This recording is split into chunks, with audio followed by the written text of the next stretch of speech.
Hi guys, in this installment of Switch Teardown we're going to look at an old key switch design that's very relevant to the keyboard I'm going to be reviewing this week. We're looking at Acer switches today. Acer was known in the late 80s for making Alps based boards such as the 6011 series and the KB101A, which is the keyboard that you can hear in the intro for the review videos.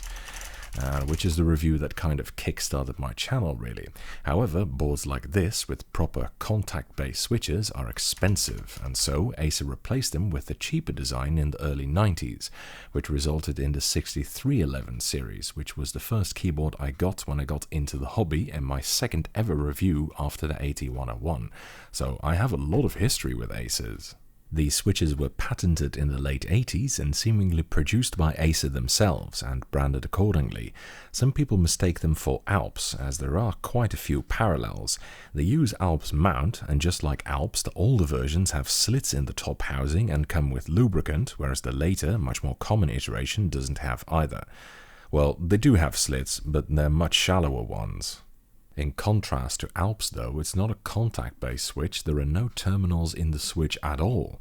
What it is essentially a hammer over membrane design, even though it still uses discrete units, which is somewhat unconventional.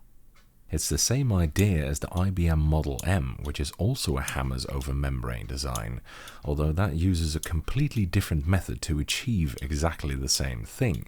The Model M is a membrane-adapted version of buckling springs, whereas the Acer switch is a membrane-adapted version of Alps SKCM switches.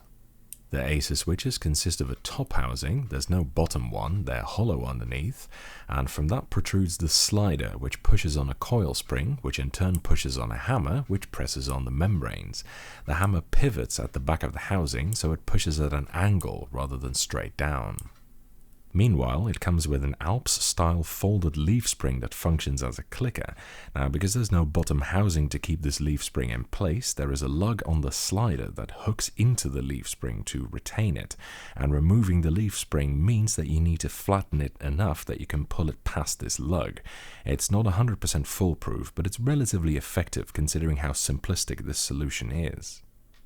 Although the system is somewhat prone to getting contamination from dust, it is by far the easiest switch to clean and maintain I've ever seen.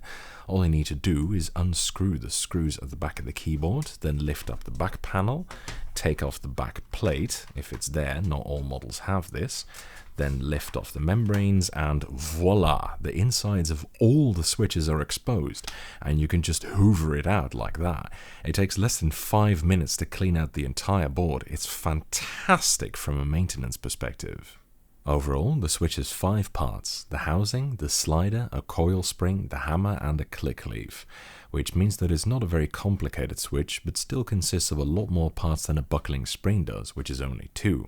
That's it for this teardown video, guys. Stay tuned for this week's review, where we look at something modern that's very closely related to this.